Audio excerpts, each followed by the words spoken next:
Seperti yang saya sering cerita kalau ngaji, ngatur kiai itu dosa. Tapi karena saya niat baik, sama-sama ngaji, jadi temanya bebas, waktunya juga paling lama saya ngaji paling 20 menit sampai 30 menit. Sesi jawab, tanya jawab hanya 2 pertanyaan. Tidak boleh bantah, yang punya diri saya kok diatur. Ini semakin lama Anda ngatur saya semakin dosa karena ngatur orang itu tidak baik. Apalagi ngatur kiai itu tambah tidak baik lagi ini. Iya toh misalnya saya ke Jakarta nelpon Pak Martinus, Pak sini, ya belum mesti bisa. Jadi ya sama-sama nggak mesti bisa kan. Tapi monggo lah kita cerita-cerita Islam, cerita-cerita beragama yang rileks. Kita semua tadi seperti yang dikatakan Kadensus pernah disewani Mas Sufyan Sauri, juga beliau pernah ngaji. Sebetulnya dalam banyak hal-hal yang keseharian itu lebih prinsip ketimbang ide kita tentang hal-hal besar. Saya beri contoh, Allah itu Tuhan yang Maha Kuasa, yang menguasai alam raya ini. Kadang-kadang menjelaskan dirinya itu hanya alladzi at'amahum min ju'. Saya ini Tuhan yang memberi makan kamu saat Anda lapar, saat kalian lapar. Jadi untuk beriman kepada Tuhan yang Maha Esa, kepada Allah, kamu yakin yang memberi makan kamu itu Tuhan. Apapun kecewanya Anda terhadap tetangga, terhadap negara, terhadap mertua, terhadap istri, itu kecewa Anda tidak akan mati. Tapi kalau tidak makan itu mati. Sehingga Allah mensifati dirinya kadang pakai keseharian. Alladzi at'amahum min ju'. Tuhan itu siapa? Yang memberi makan kamu ketika lapar. Tapi kamu untuk syukur itu nunggu punya istri cantik, neriman, gampang diatur, membolehkan poligami. Terus 4 istri itu neriman semua, loyal semua. Itu sombong betul. Mau syukur saja kok repotnya seperti itu.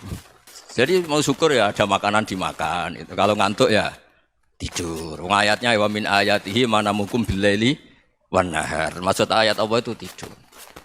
Nah keangkuhan-keangkuhan ini yang menjadikan kita itu jadi repot hidup. Wong untuk syukur kok nunggu tadi. Mertua baik, tetangga baik, istri baik. Apa saja di sekelilingnya harus baik. Nah keinginan berlebihan ini menjadikan kita lupa ada hal-hal yang paling kita butuhkan. Yaitu oksigen. Kita boleh nempat di buminya Allah. Alladzi ja'ala lakumul ardo firasya. Bumi kamu tempati enak. Coba kalau gempa. Apa artinya istri 4 cantik semua kalau pas digoyang apa? Gempa. Apa artinya kamu jabat? Entah apa saja jabatannya. Kalau bumi likuifaksi, habis kamu. Kiai meskipun dai kondang umatnya jutaan, kalau likuifaksi di panggung hancur. Tapi nikmat-nikmat yang disebut Allah seperti ini kita kaji keseharian. Alladzi ja'ala lakumul ardo mahda. Allah itu yang menjadikan bumi dalulan, yang mudah diinjak. Famshu fi mana biya silahkan pakai jalan-jalan. Jadi saya termasuk benar-benar kiai Jawa. Kalau kerennya Kiai Nusantara atau Kiai Indonesia lah. Diajari bapak saya Kiai Haji Nur Salim, diajari Mbah Maimun. Itu Islam itu keseharian. Karena ketika Anda memilih hal-hal yang serius, itu tujuan utamanya nyari ridhonya Allah. Dan ridhonya Allah bisa kamu dapatkan sesuatu yang pasti benar. Misalnya dalam sebuah hadis Sahih Muslim disebutkan, Inna Allaha la yardo anil abdi idza akalal akla fayahmadahu alaiha aw yashroba syarba fayahmadahu alaiha. Itu redaksinya inna itu sesungguhnya. La yardo juga pakai lam taukid, juga maknanya sesungguhnya. Sungguh-sungguh Allah sangat ridho ketika seorang hamba itu makan ketika sesuap nasi dia muji Allah, ketika minum seteguk nasi dia muji Allah. Itu kalau orang diridhoni Allah itu wali betul.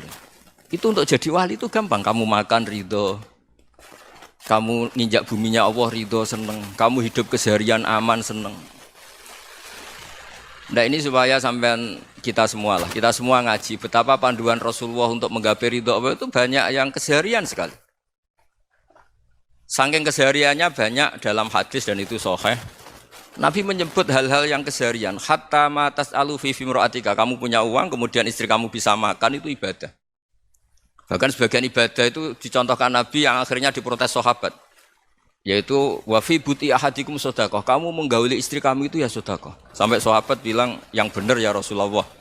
Ayati ahaduna syahwatahu wa huwa lahu ajrun. Masa urusan biologis, urusan syahwat kemudian dia dapat pahala. Nabi menjawab, alai salawadu'aha fi haramin akana alaihi wisrun. Bagaimana kalau dia meletakkan ke yang tidak benar, itu kan dosa. Nah, hal-hal seperti ini yang saya ingin teman-teman semua lah, semua. Saya juga agak ingin ngaji demi Anda juga agak ingin. Itu dosa sekali ngaji kok pesanan kelompok tertentu itu enggak boleh. Islam itu untuk semua, jadi ya cuma karena di depan saya jenengan ya seakan-akan jenengan korbannya. Itu ada ilmunya dalam usul fikih itu. Jadi orang itu harus ngaji usul fikih. Nama yang disebut, mungkin Mas Sufyan masih ingat zaman ngaji usul fikih. Nama yang disebut itu tidak jaminan sebagai prioritas perintah. Jadi misalnya gini, kebetulan yang di depan Nabi itu Abu Dzar. Nabi ya bilang, ya Abu Dzarin ini uhibbuka misalnya, atau ya Mu'ad ini muhibbuka, atau ya Abu Hurairah ini uhibbuka misalnya. Banyaklah riwayat yang Nabi nyebut ya Abu Dzarin, ya Mu'ad, ya Abu Hurairah. Kemudian misalnya Nabi meneruskan khitab, ini uhibbuka, saya mencintai kamu, fakul dubur sholatin, atau sebagian riwayat disebut fala tada'anna dubura kulli sholatin, Allahumma inni ala dzikrika wa syukrika wa husni ibadatik. Saya mencintai kamu, siapa saja, Mu'ad bisa, Abu Dzar bisa siapa. Saya mencintai kamu, mohon kalau habis sholat kamu jangan lupa wiridan Allahumma a'inni ala dzikrika wa syukrika wa husni ibadatik. Ya Allah, tolong kami permudah supaya mudah ingat engkau. Anda tidak bisa mentang-mentang, wong nama saya Parmin, nama saya Purnomo, itu yang diperintahkan Mu'ad misalnya. Jadi yang disebut satu, tapi khitab itu untuk siapa saja. Saya teruskan ya. Jadi saya mohon semua kita melakukan kebaikan itu, kalau dalam kaidah fikih disebut al-yakin la yuzalu bisyak. Banyak kebaikan yang kebenarannya itu 100%. Tidak punya efek samping ke pihak lain, ke kelompok lain, ke komunitas lain. Yaitu tadi misalnya Anda makan, dan itu murah sekali, hanya butuh satu piring. Setiap kunyahan kamu muji Allah, setiap minum kamu muji Allah. Itu redaksinya Rasulullah SAW disebut, Allah sangat ridho ketika seorang hamba makan, kemudian dia memuji Allah. Atau minum, kemudian dia muji Allah. Logikanya gampang, negara seperti ini yang kamu harapkan bentuknya kayak apa, mertua, ipar, komunitas, tetangga, itu nyata terjadi itu kan belum pasti. Sementara yang mesti terjadi adalah kamu butuh makan, kalau tidak mati. Butuh minum, kalau tidak mati. Butuh bumi yang nyaman ditempati, kalau tidak kita juga mati. Sebab itu Allah kalau menyebut nikmatnya itu hal-hal yang keseharian. Alladzi at'amahum min ju'. Allah itu siapa? Allah itu yang menciptakan kamu bisa makan. Tidak berlebihan, Allah itu yang menciptakan kondisi sosial itu ideal. Zaman Nabi itu ya ada orang munafik. Orang-orang pilihan Allah itu juga diuji orang sekelilingnya yang macam-macam. Semua diuji sesuai konteks zaman dan waktu. Nah, tapi ada ibadah-ibadah yang selalu disarankan Nabi. Sampai Nabi itu pernah ditanya, ayul Islam ya khairun ya Rasulullah, Islam terbaik itu gimana? Jawaban Nabi itu unik. It'amut to'am. Islam terbaik itu ya makan-makan, santai-santai. Ketika Allah menyebut beberapa kebaikan, falak tahamal aqobah, wa ma adrokan apa? Mal aqobah. Terusannya apa? Fakku rokobah. Terusannya apa? Au it'amun fi yaumin di masubaya, atau acara makan-makan itu juga Islam. Kenapa? Ya bayangkan kalau tidak ada makanan, kita mati kan? Kondisi sosial tidak ideal itu Anda masih gak apa-apa, tapi kalau Anda tidak makan, Anda tidak minum, kamu punya istri cerewet masih bisa hidup, punya mertua cerewet masih bisa hidup, tapi kalau tidak makan bisa mati. Berarti penting mana istri sama makan? Penting mana? Makan. Semoga istri Anda dengar, nanti kamu disuruh makan tapi pulang deh. Itu kalau dibahasakan makan masih memahami. Penting mana nasi satu piring dengan istri? Enggak ada nasi mati, enggak ada istri belum mati. Penting mana? Gak berani jawab kan? Nah, ternyata Anda ada garang kan di depan istri.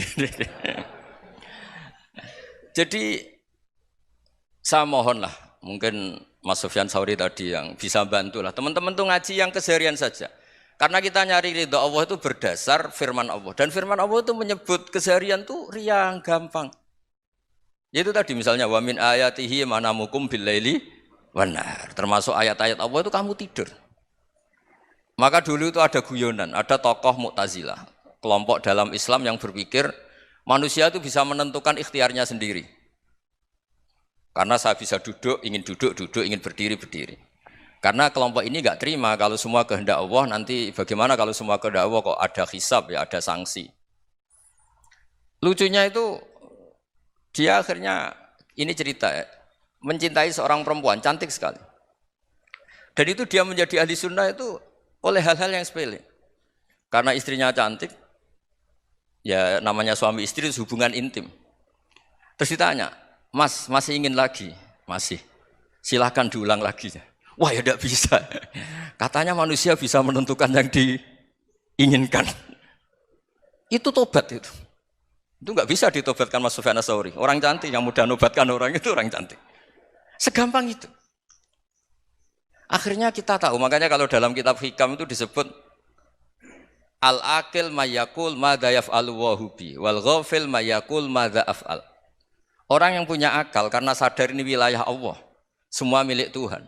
Itu dia tiap hari berpikir, besok Allah akan melakukan apa terhadap dunia ini. Kamu merencanakan sesuatu mau plesir ternyata gempa. Mau wisata ke Rusia ternyata perang. Kamu tidak pernah tahu apa yang akan terjadi besok. Wa ma tadri nafsum madza taksibu ghadan. Tapi anda semua kita ini sering punya jadwal permanen. Makanya saya kalau diundang siapa saja, sanad takdir. Yang jelas Gus ini acara penting.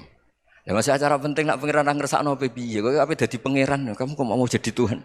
Itu kadang ya kiai gitu. Penting Gus acara ini jenengan harus memastikan bisa. Loh kamu itu yang ngajarin tauhid, sesuatu itu biadillah kok bilang-bilang apa pasti. Kalau maksa terus tak tobatkan loh kamu kata saya itu. Ya kalau gitu Gus bilang insya Allah. Wah itu hati saya, fisik saya, roh saya sudah bilang insya Allah.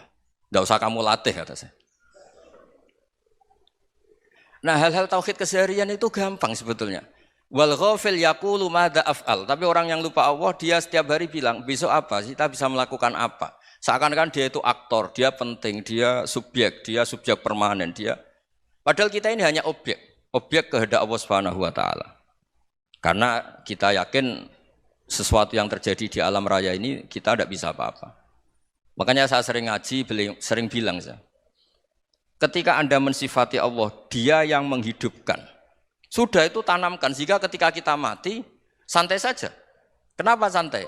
Allah punya cara menghidupkan kita. Zaman kita hidup juga gak tahu caranya ngelola jantung, ngelola paru-paru. Kamu juga gak tahu ngelola oksigen yang tidak beracun, tidak mengandung polusi. Tahu-tahu hidup. Gak ingin tua ya tahu-tahu tua, gak ingin mati tahu-tahu mati. Selama ini kita hidup juga gak tahu apa sebetulnya. Hanya gaya tok, punya jadwal, punya planning. Kalau kamu bisa menentukan pilihan Anda, pasti Anda istrinya cantik, 4 neriman semua, kona'ah semua. Nyatanya enggak kan? Ada 1 jelek, cerewet. Oh itu kan, nyatanya enggak bisa apa-apa Anda kan? Dan kamu bawa mati lagi. Nah, itu kan, istri Anda juga gitu, punya keinginan, punya suami yang ganteng, yang jabat, yang neriman, yang enggak poligami. Ya enggak kesampaian juga. Kalau kita ngitung tingkat kegagalan kita itu gagal terus. Ya kan? Nah, terus ingat Allah, madza yaf'alu wa bi. Orang yang punya akal selalu berpikir Allah itu menghendaki apa terhadap saya. Lalu sama-sama orang itu. Ngelihat orang yang serius, itu kata Anda itu pemikir berat, serius. Senang punya tokoh yang merengut karena kamu anggap serius. Tapi sebagian orang anggap orang yang serius itu wong merengut, wong masam, wong muka kok ditekuk. Jadi sama itu hati ya muqallibal qulub tsabbit qalbi ala dini, karena kita enggak tahu cara berpikir kita tentang orang lain, tentang sekeliling kita. Misalnya kita orang baik yang jenis ngrumat fakir miskin. Ada orang bangun masjid mewah itu janggal. Apa artinya masjid mewah kalau banyak orang kelaparan? Tapi kalau yang jenis pendidikan apa artinya masjid mewah kalau tidak bisa ngaji? Nanti yang jenis infrastruktur apa artinya ini kalau semuanya punya sudut pandang yang berbeda-beda. Dan Islam mengapresiasi semua kebaikan. Tapi katakan semua kebaikan itu adalah kehendak Allah Subhanahu wa taala. Karena apapun baik Anda itu pakai fasilitas yang diberikan oleh Allah Subhanahu wa taala. Sehingga ini yang disebut qulillah tsumma darhum fi khawdihim yal'abun. Ya kembali tadi ke tema-tema bahwa keseharian Anda ini sudah Islami. Saat Anda tidak bisa melakukan apa saja. Saya sering ada jenazah, biasanya kalau tetangga meninggal saya sering disuruh ngelepas. Saya bilang orang ini baik karena sering ngelamun di rumah, sering nganggur di rumah. Ditanya sama anaknya, kenapa Gus nganggur baik? Ya kalau dia nganggur artinya juga enggak berbuat sesuatu yang maksiat kan? Ya kan? Orang nganggur di rumahnya ya enggak bunuh orang, enggak maling, enggak korupsi, ya namanya nganggur di rumah. Lah cuma istri cara pandang nganggur enggak menghasilkan uang gitu. Tapi juga enggak menghasilkan kriminal kan? Jadi sebenarnya Islam itu makanya kalau sampean ngaji usul fikih itu ada kitab usul fikih namanya Lubul Usul, itu terkenal sekali di pesantren itu. Itu kalau ngapresiasi keseharian itu luar biasa. Izma min mubahin illa wa yatahaqqaqu bihi tarku haramimma. Karena keseharian yang mubah saat Anda lakukan itu ada kehebatan yang luar biasa, yaitu meninggalkan haram. Makanya dulu banyak orang-orang alim ketemu temannya itu guyon sampai semalaman. Itu biasanya yang semangat Islam itu kiai kok ndak tahajud, kiai kok ndak witir. Orang yang sedang mapan uangnya banyak, malam itu ndak kelayaban itu sudah luar biasa. Melawan nafsu supaya tidak maksiat itu sudah luar biasa. Supaya lupa guyon sama temannya semalaman sampai subuh. Gejlok-gejlokan ngenang zaman miskin, zaman kuliah enggak jelas, zaman apa. Melihatnya jangan tarkut tahajud. Seperti ini meninggalkan tahajud, tapi meninggalnya ini talkul muharramat.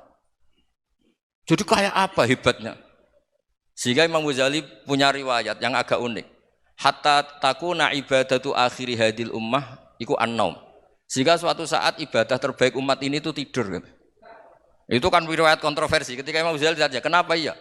Kenapa kamu mulai keluar dari rumah itu sudah banyak maksiat? Melihat perempuan yang enggak mahram, melihat fenomena. Tapi kalau kamu tidur itu enggak melihat apa-apa. Tapi juga kamu jangan nganggap tidur itu ibadah betul. Saatnya melakukan fardu ain malah masih tidur. Tapi itu sudut pandang yang menjadikan kita Islam itu gampang. Jadi saat Anda tidak bisa aktivitas apa-apa, misalnya ada beberapa orang yang lumpuh. Lumpuh itu memang nggak bisa Jumatan, nggak bisa ibadah, tapi dia juga nggak bisa maksiat. Tidur itu memang Anda saat itu nggak bisa tahajud, nggak bisa witir, tapi saat itu ada zina, ada maling, nggak gosipkan orang, nggak bully orang, nggak menanamkan kebencian, nggak hasud. Sehingga tidur menurut Allah Ta'ala wa min ayatihi manamukum billaili apa? Wan-nahar. Karena di tidur itu selain ada unsur istirahat, jaga kestamina, juga ada unsur meninggalkan beberapa keburukan. Nah saya mohon ibadah yang keseharian ini kita jaga. Supaya kita semua baca ayat itu fasih. Fasih itu tertanam di hati. Allah itu siapa? Alladzi at'amahum min ju'i wa amanahum min khauf. Dan Allah kalau cerita di Quran itu anna sababnal ma'a sabba tsumma syaqqaqnal ardha wa syaqqa fa ambatna fiha habba wa inaba wa qadba wa zaituna wa nakhla wa hada'iqa hulba. Kamu tahu saya ini siapa kata Allah? Saya ini adalah Tuhan yang menurunkan air, kemudian ada tanaman banyak. Habba wa inaba wa qadba, ada zaitun, ada tin, kalau orang Jawa mungkin ada tela, ada padi, ada mangga, ada pisang. Sudah. Wa inaba wa zaituna wa nakhla wa hada'iqa hulba. Ada perkebunan yang lebat. Tujuannya apa? Mata Allahkum, silahkan kamu pakai, kamu nikmati. Tapi karena kadang kita ini punya ide-ide besar. Tadi untuk syukur saja nunggu punya istri riman, rumah baik, tetangga baik, komunitas baik, semuanya baik baru syukur. Lama-lama nanti ada di surga, syukurnya nunggu surga paling kelas A. Itu sudah ada yang menghuni Rasulullah, kamu enggak boleh di situ. Masa untuk syukur saja? Repotnya Masya Allah.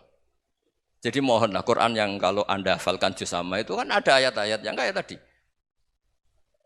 Ya, fal yang dzuril insanu ila ta'ami. Coba lihat apa yang kamu makan ya? Dari mana? Dan untuk mempertahankan hidup kamu keseharian. Jadi jangan kira ibadah itu harus membentuk komunitas yang versi Anda. Ibadah itu harus hal yang mulu-mulu. Kesehariannya Anda alami. Loh ini saya tidak bikin-bikin. Saya ngaji bukan karena berdasar pesanan. Itu ayat yang saya baca kan betul ada ayatnya kan. Fal yang dzuril insanu ila ta'ami. Anna sababnal ma'a sabba tsumma syaqqaqnal ardha syaqqa fa ambasna fiha habba wa inaba wa qadba wa zaituna wa nakhla wa hada'iqa ghulba. Terusannya apa? Mata'al lakum, silakan kamu nikmati. Mata itu silakan kamu nikmati. Ya kayak sampean dikasih hidangan ya makan. Ya sudah makan. Habis makan ya minum. Habis itu ngantuk ya tidur. Ya sudah normal-normal saja. Kayak apa indahnya Islam? Tapi Anda mencari Islam yang gimana lagi? Nah itu yang diajarkan guru-guru kita, diajarkan sanad kita sampai Wali Songo, sampai Rasulullah SAW. Bahwa pada akhirnya ada jihad, ada perang. Itu dulu memang perang, bukan membunuh. Beda. Dulu kita dijajah Belanda ya perang dan itu normal karena kita dijajah. Jadi ketika orang lain ingin baik sama kita, wa in ahadum minal musyrikin astajaroka ya fa'jirhu hatta yasma'a kalam Allah. Kalau mereka ingin baik ya kita baik. Makanya ada istilah mustakman, mu'ahad. Kalau mereka ingin damai, berdampingan dengan kemajmukan ya itu yang lebih baik. Karena memang Islam menghormati proses perdamaian. Wa in janahu lis-salmi ya fajnah lah. Kalau ingin damai ya kita harus damai.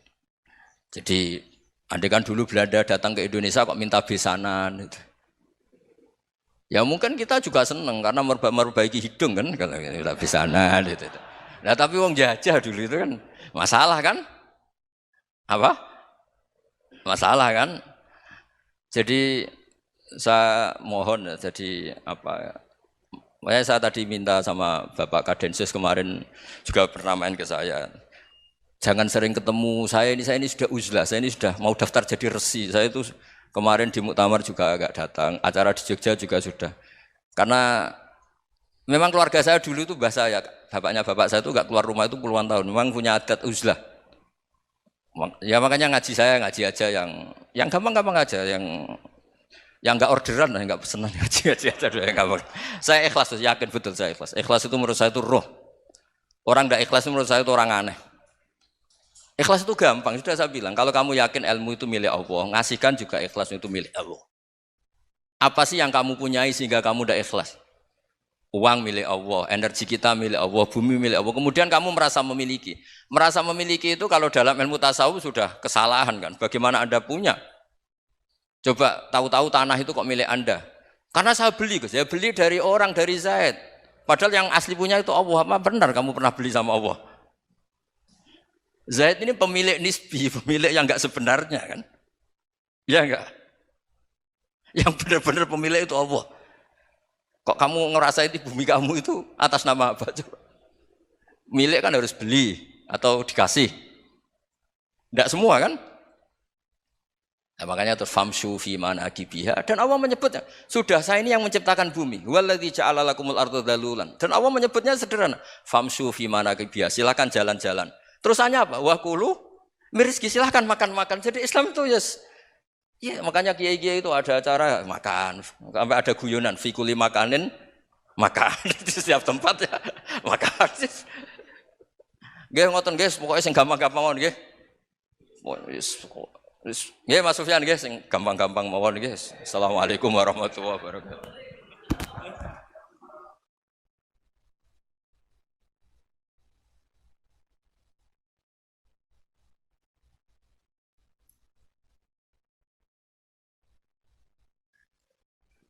Hadirin yang berbahagia, untuk sesi selanjutnya yaitu tanya jawab, kami persilahkan dengan 2 pertanyaan. Ya, terima kasih.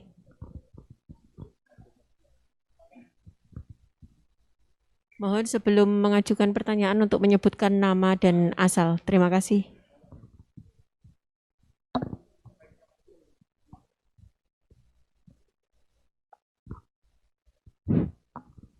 Jadi ya. Bismillah, Assalamualaikum warahmatullahi wabarakatuh. Yang saya hormati Bapak-Bapak yang ada di depan, terutama Bapak Kiai Gus Baha. Perkenalkan, nama saya Imran, asal dari Poso, Sulawesi Tengah.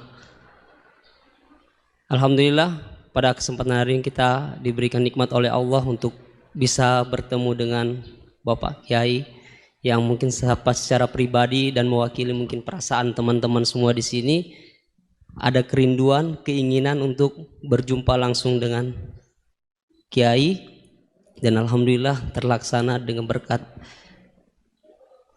dari Allah Subhanahu wa taala melalui bapak-bapak kita dari Densus bisa memfasilitasi.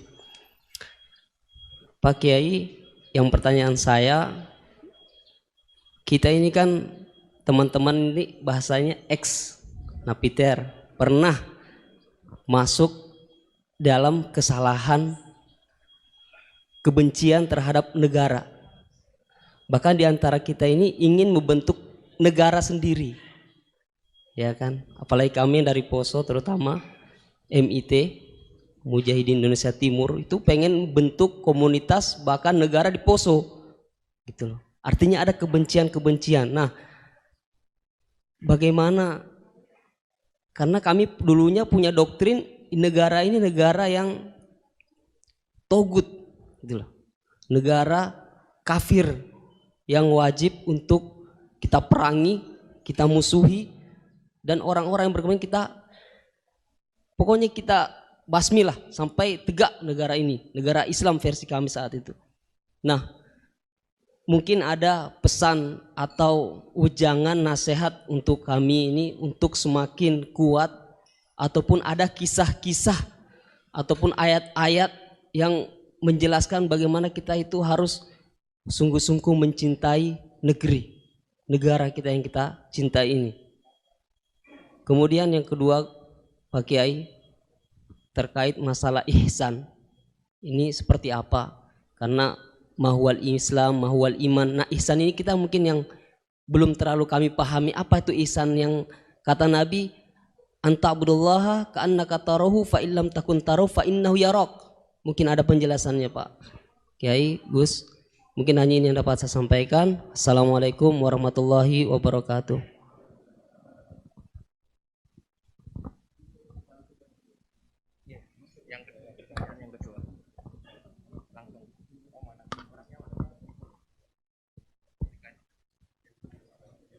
Maju aja ngobrol aja. Wildan. Maju atau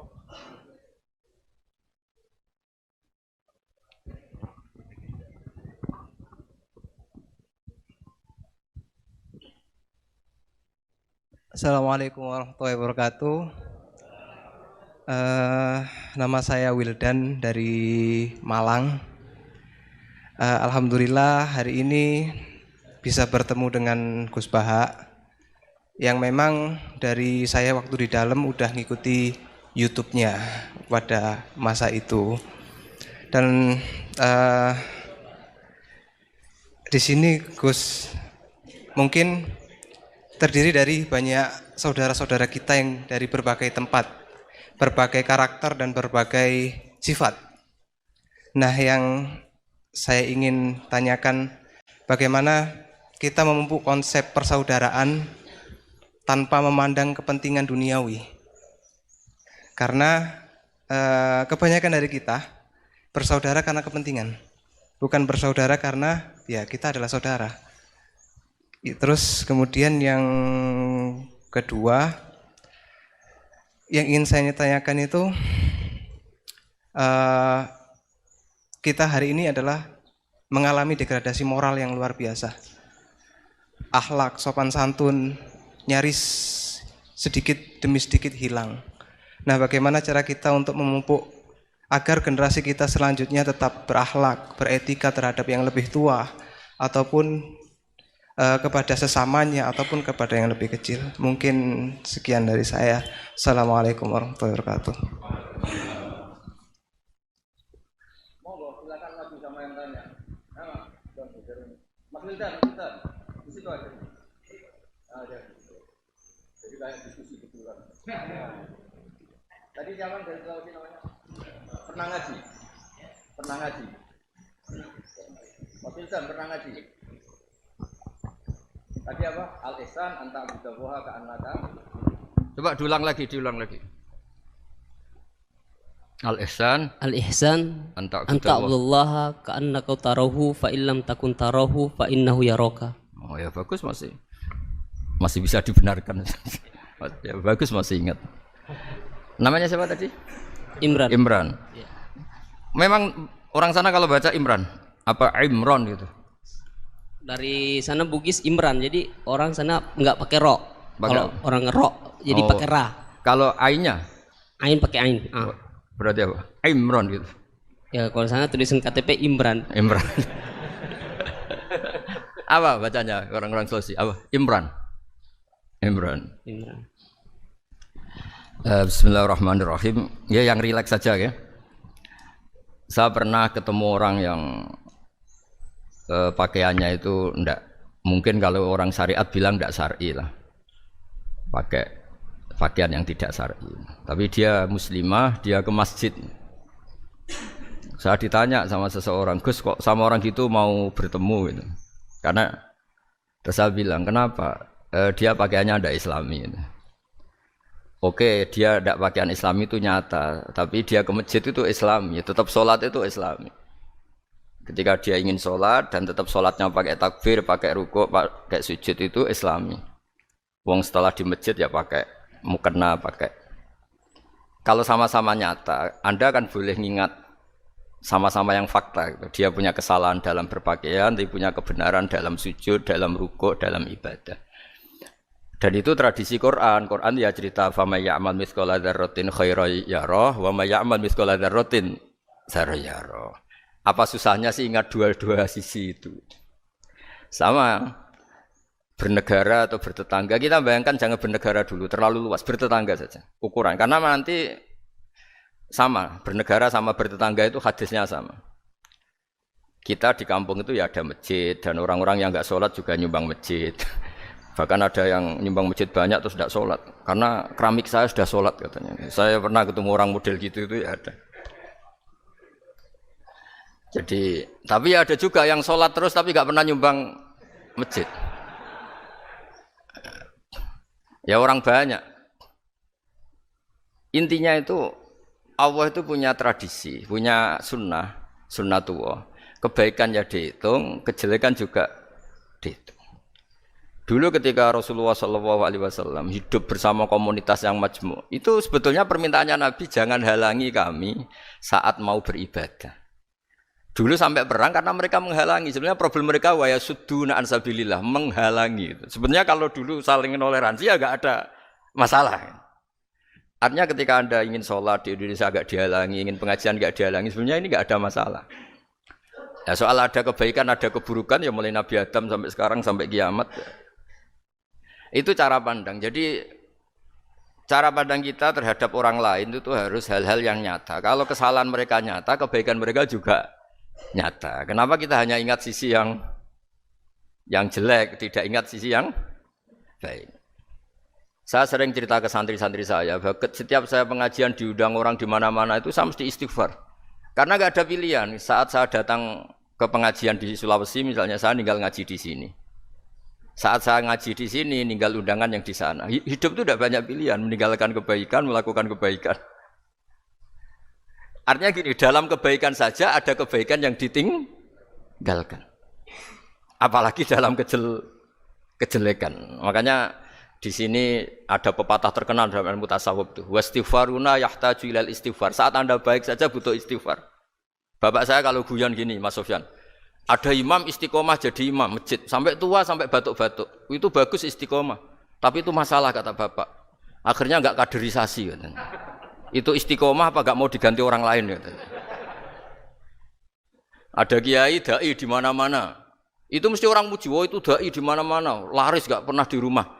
Pondoknya pasti bubar itu karena ditinggal. Jadi kebaikan seperti ada orang sering sowan kiai. Wah itu malah lebih masalah lagi kan. Kadang kiainya pas istirahat, yang disalamkan template uang jatah susu anaknya. Hari itu waya tagihan malah lari sowan kiai. Nah, harusnya di rumah ada fardu ain tagihan listrik entah apa. Jadi makanya di hikam itu terkenal kata-kata manusia itu siapa? Manusia itu mangkanat mahasinuhu masawiyah fakai falatakunu masawihi masawiyah. Manusia itu orang ketika baik saja salah, apalagi pas salah. Coba saya misalnya pidato begini, di atas panggung saya orang alim pidato nasihati orang. Di saat yang sama seperti yang tanya Mas Wildan tadi ada agak sopannya. Di situ ada mungkin orang yang lebih sepuh dibanding saya. Masa lebih muda kok di atas? Yang di bawah lebih tua? Ada enggak sopannya? Mau enggak pidato disuruh, mau di atas disuruh, enggak sopan sama yang. Tapi misalnya yang paling sepuh pidato enggak pernah ngaji kok pidato terus gimana? Artinya ketika kita baik saja ada salahnya, apalagi pas salah.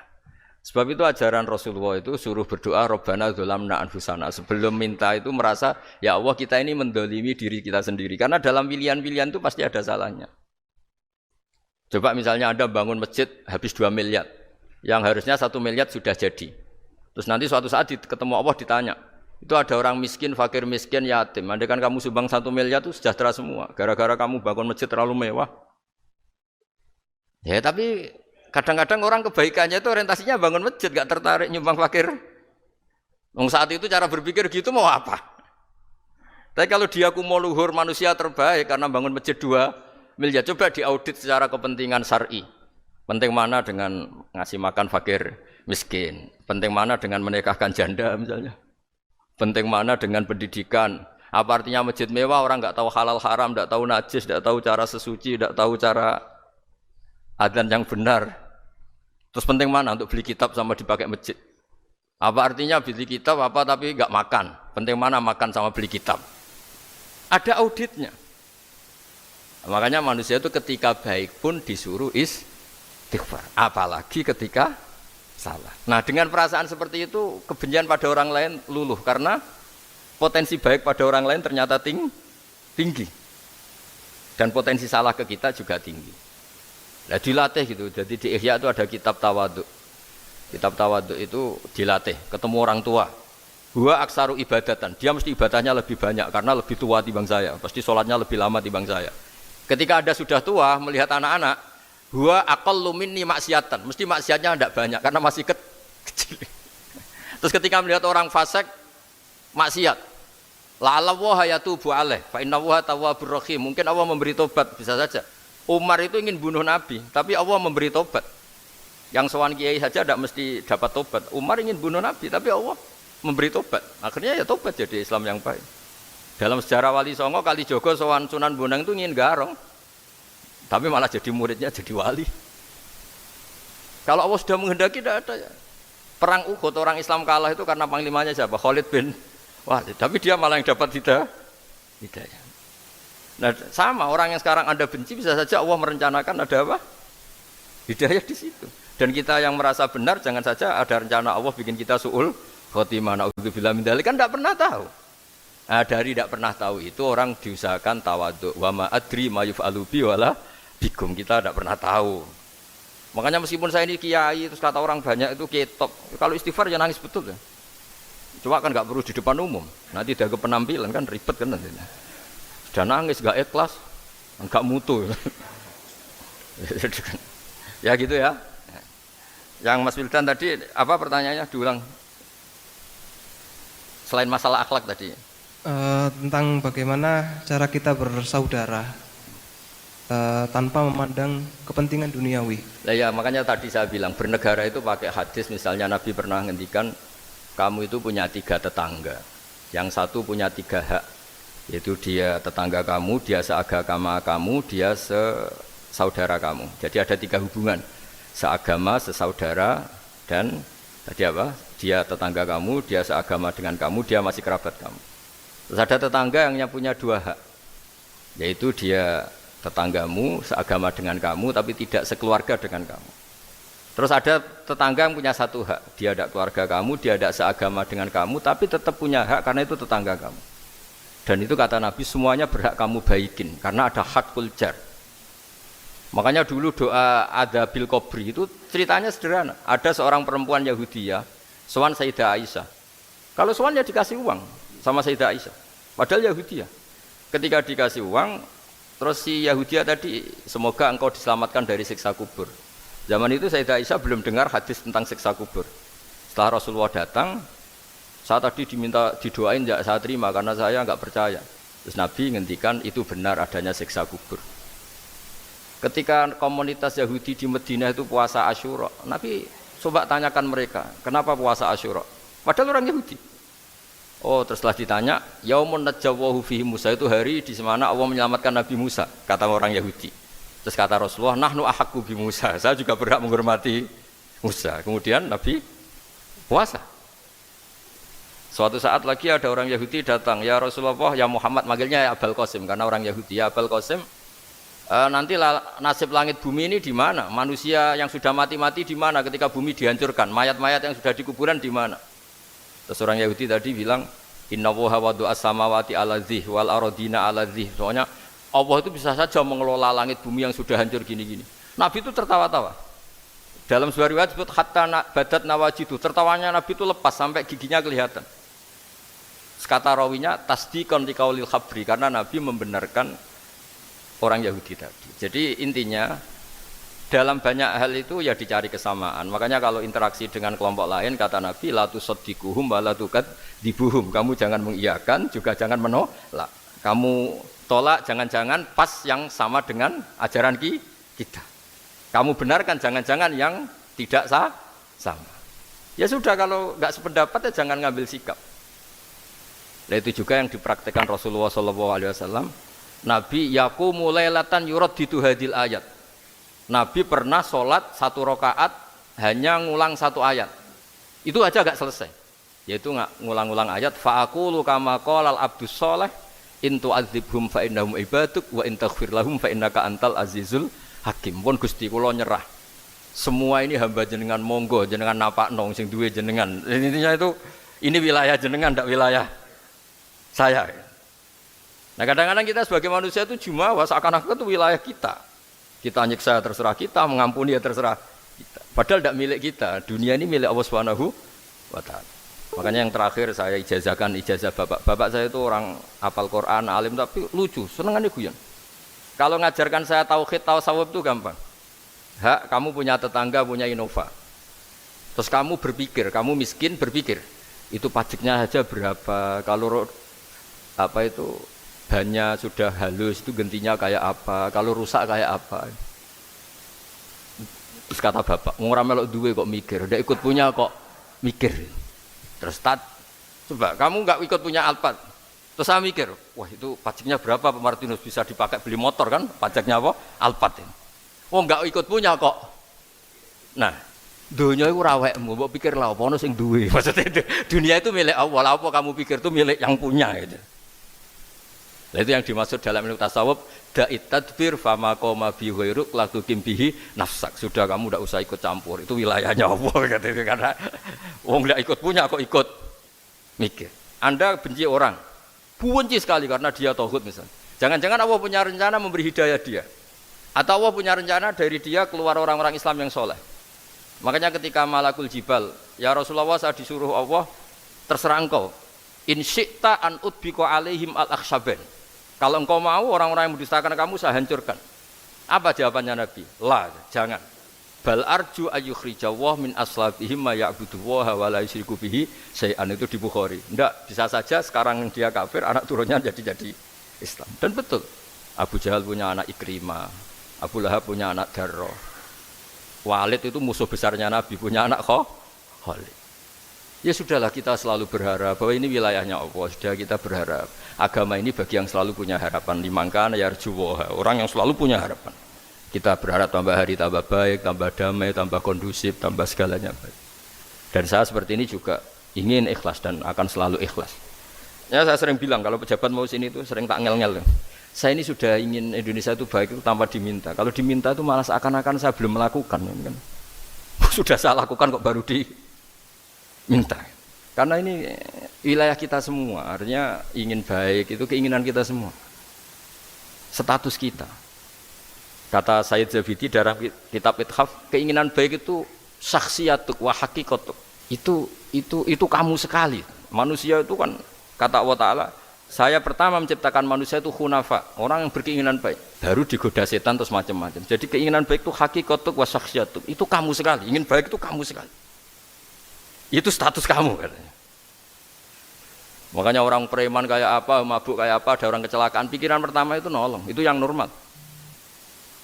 Soal ada kasus, pikiran pertama ngambil HP-nya itu 0,sekian%. Jadi pikiran pertama mesti nolong itu, karena itu syakhsiyatuk wa hakikatuk. Nggih, ngoten mugi-mugi barokah sedanten. Assalamualaikum warahmatullahi wabarakatuh.